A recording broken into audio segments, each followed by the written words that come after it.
Olá, pessoal! Então, nesta videoaula, nós vamos continuar falando de indeterminações e limites infinitos. Esta é a parte B e ela vai consistir de exemplos onde a gente usa os resultados que a gente viu no primeiro vídeo. Bom, então no primeiro exemplo, nós queremos calcular o limite de x ao cubo menos 3x mais 2 dividido por x ao quadrado menos 4 quando x tende a menos 2. Vamos tentar primeiramente usar as propriedades de limites ou ainda a gente pode pensar em usar a continuidade, pois o numerador e o denominador são polinômios, então funções contínuas. Então, calcular o limite do numerador é equivalente a substituir o ponto onde eu estou querendo avaliar o limite no lugar do x, né? Ou seja, avaliar a função no ponto. Então, menos 2 ao cubo, menos 8. Menos 3 vezes menos 2, 6. Mais 2. E no denominador, menos 2 ao quadrado, 4 menos 4. E aí, se a gente efetuar essas contas, a gente chega em 0 sobre 0, ou seja, nós temos uma indeterminação. Ou seja, a gente não pode proceder o cálculo do limite desta forma. Como que a gente vai proceder, então? Notem que o que quer dizer de que o numerador, quando avaliado em menos 2, isso dá 0. Isso quer dizer que o menos 2 é uma raiz deste polinômio. Da mesma forma, o menos 2 é uma raiz do denominador. Então, tanto o numerador quanto o denominador vão ser divisíveis por x menos essa raiz. Ou seja, x menos menos 2, x mais 2. Então, tanto o numerador quanto o denominador são divisíveis por x mais 2. Então, eu vou dividir o meu numerador e o denominador por este fator. Bom, então, x ao cubo, quando eu for dividir por x, dá x ao quadrado. Então, eu tenho que multiplicar tudo por x ao quadrado vezes x, menos x ao cubo. X ao quadrado vezes 2, 2x ao quadrado, mas né, quando vem para cá troca o sinal, fica menos 2x quadrado. Fazendo a diferença aqui, né? Então, nós vamos ter menos 2x quadrado, menos 3x, mais 2. Agora, o menos 2x quadrado dividido por x vai dar menos 2x. Então, menos 2x vezes x, menos 2x quadrado. Vem para cá com o sinal trocado. Menos 2x vezes 2, menos 4x. Quando vem para cá, vem com o sinal trocado. Fazendo a diferença aqui, né, entre os dois fatores, então nós vamos ter menos 3x mais 4x, x, e o mais 2. X mais 2, quando for dividir por x mais 2, isso vai dar 1.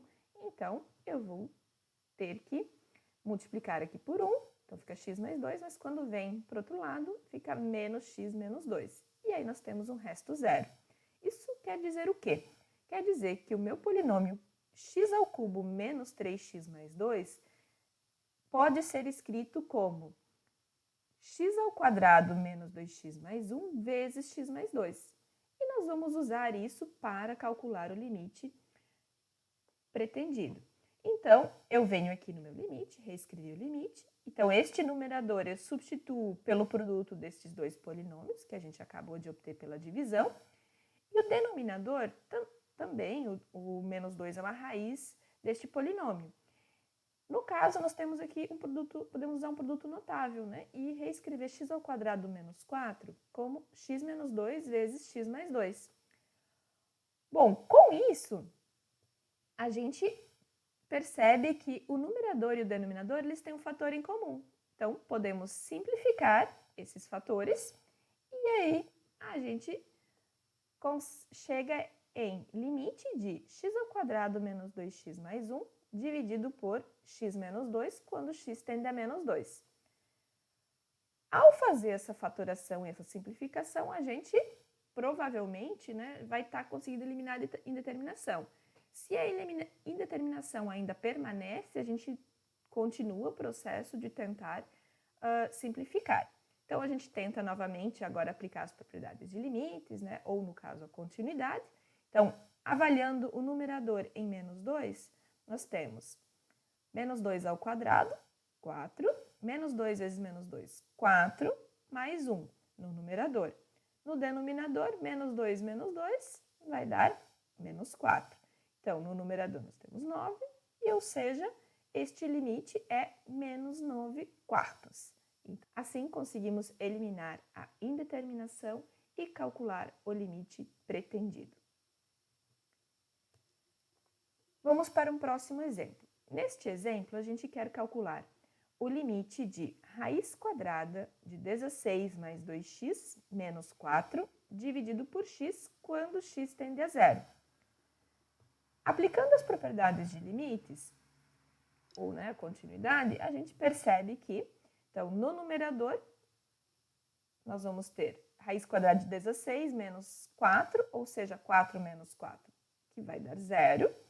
E no denominador, substituindo, então nós vamos ter zero, ou seja, novamente nós temos uma indeterminação do tipo 0 sobre 0.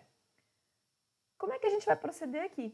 Aqui, diferentemente do exemplo anterior, a gente não vai conseguir fatorar, ou seja, dividir este numerador por x, usando o procedimento que a gente usou no exemplo anterior, não vai funcionar da mesma forma, A gente vai ter uma certa dificuldade. Então, como é que a gente vai proceder? Neste caso, como a gente tem uma raiz quadrada aqui, é isso que está dificultando a nossa vida. Então, nós vamos multiplicar tanto o numerador e denominador pelo conjugado deste termo aqui, certo? E quem é o conjugado desse termo? Então, é raiz quadrada de 16 mais 2x mais 4. Então, ao eu multiplicar numerador e denominador por este fator, na realidade eu estou multiplicando a minha função original por 1, ou seja, não estou alterando a expressão original. Bom, no numerador aqui nós temos um produto notável. Quando a gente faz o produto, nós vamos ter como resultado 16 mais 2x menos 16. E no denominador, só efetuando o produto dos denominadores, temos este resultado. Notem que agora este 16 a gente consegue simplificar com menos 16, vai sobrar 2x no numerador. Além disso, este x aqui a gente vai agora conseguir simplificar com o x aqui do denominador que está multiplicando.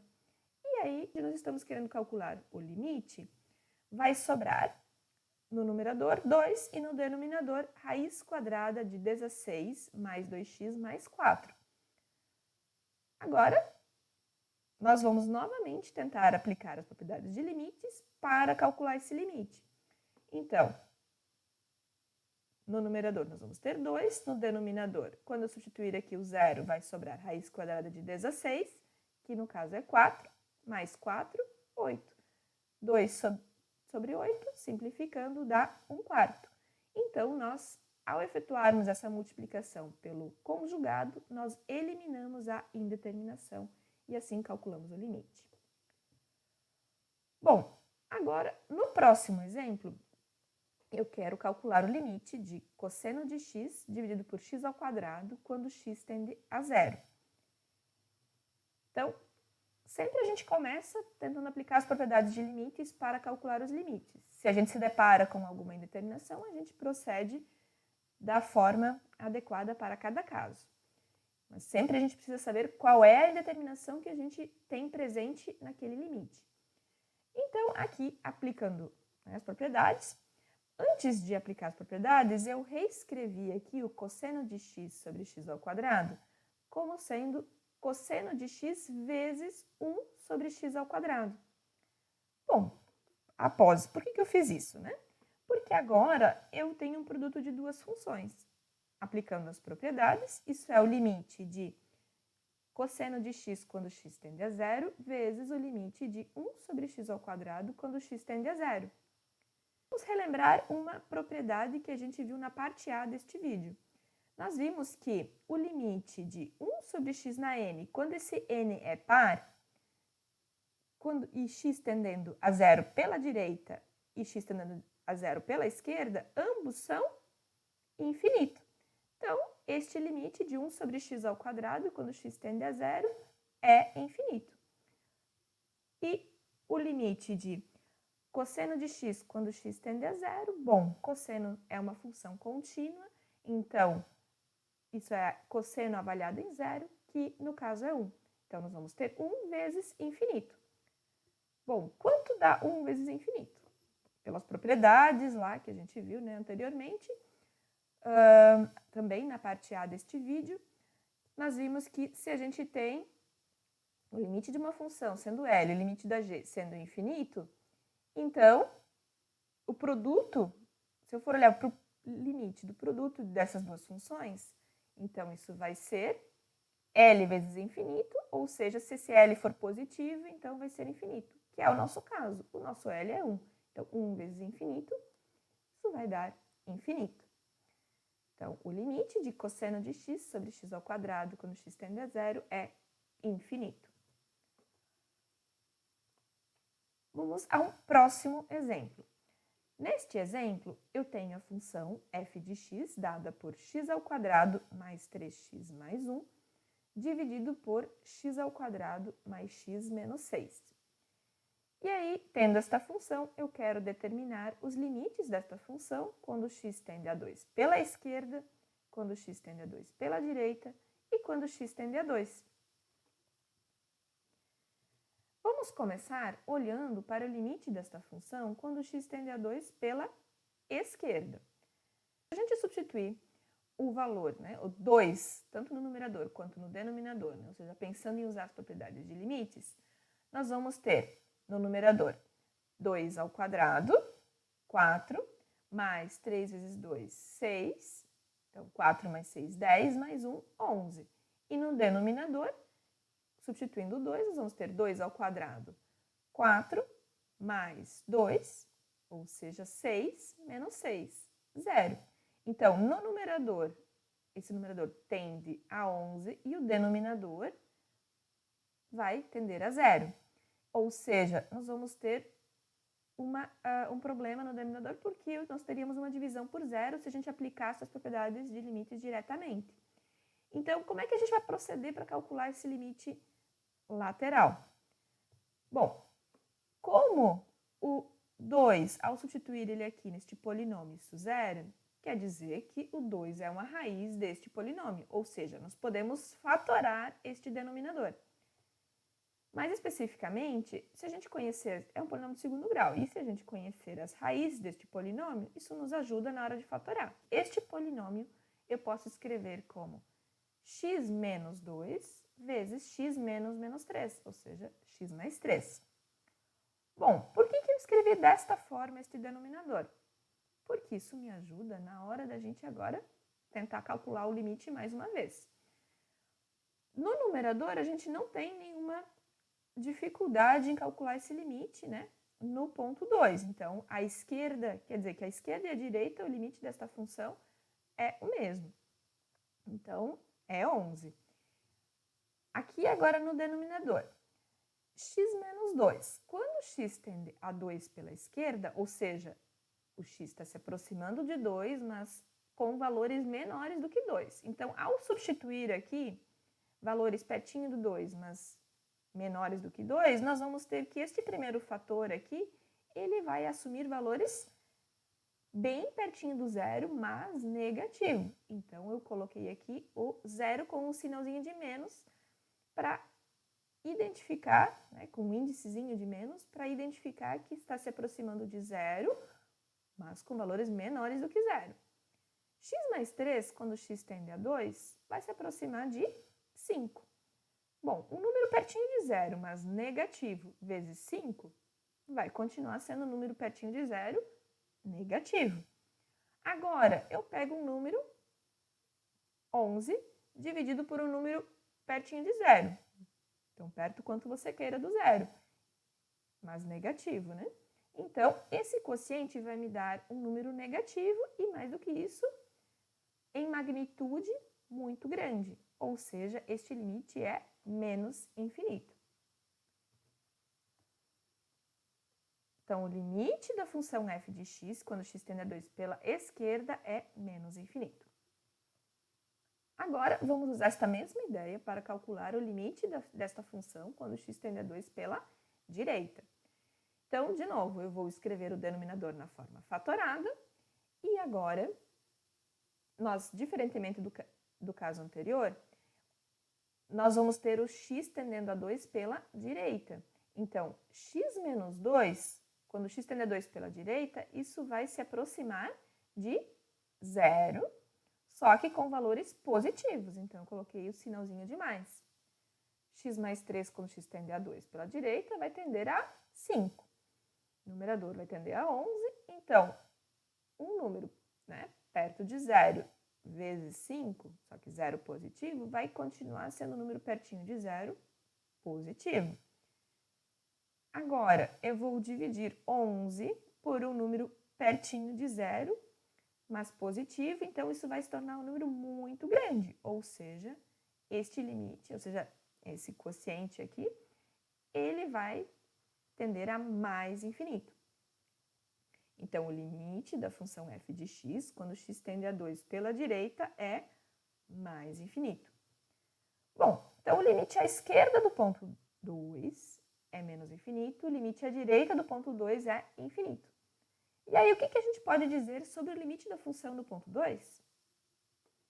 Bom, como os limites laterais são diferentes, então quer dizer que no ponto 2 a função não admite limite, ou seja, esse limite não existe.